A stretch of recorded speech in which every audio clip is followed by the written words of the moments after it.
চমৎকার যে হলুদ ফুল দেখতে পাচ্ছেন, হয়তো ভাবতে পারেন যে এটি হয়তো সরিষা গাছ। এটি যেহেতু দেখতে সরিষার মতো, দেখুন পাতাটিও কিন্তু সরিষার মতো পাতা, এবং এখানে কিন্তু সরিষার মতো বেশ লম্বা শুঁটি রয়েছে, যে লম্বা শুঁটি, অর্থাৎ এখানে কিন্তু সরিষার মতো বীজ রয়েছে। তো যেহেতু সরিষার সঙ্গে সাদৃশ্য রয়েছে, এই জন্য এটিকে বলা হয় বন সরিষা। আপনারা আরও অনেকগুলো দেখতে পাচ্ছেন এখানে সরিষার সদৃশ যে গাছ, যেটাকে বলে বন সরিষা, তা কিন্তু এখানে রয়েছে। তো এই বন সরিষাকে ইউনানি পরিভাষায় বলা হয় খাক্সি। এটির বৈজ্ঞানিক নাম হচ্ছে লেফিডিয়াম স্যাটাইভাম। এবং এখানে কিন্তু যে পাতা, যদি আমি একটু ছিঁড়ি, সরিষার গাছের যে পাতা তার ঘানের মতো কিন্তু লাগছে। এই যে খাক্সি দেখতে পাচ্ছেন, এই খাক্সি কিন্তু চমৎকার জ্বরনাশক, অর্থাৎ একটি আদর্শ জ্বরনাশক ঔষধ উদ্ভিদ বলা যায় খাক্সিকে। এটি এককভাবে আমরা ব্যবহার করতে পারি এবং অন্য উপাদানের সঙ্গে মিশ্রিত করে যৌগিকভাবে ব্যবহার করতে পারি।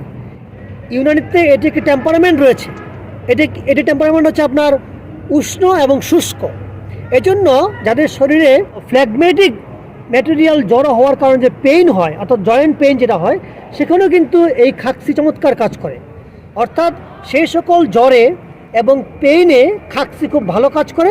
যেখানে আপনার মরবিড ম্যাটেরিয়াল, অর্থাৎ মরবিড ফ্লুইড জমা হয়, সেখানে কিন্তু এই খাক্সি খুব ভালো কাজ করে।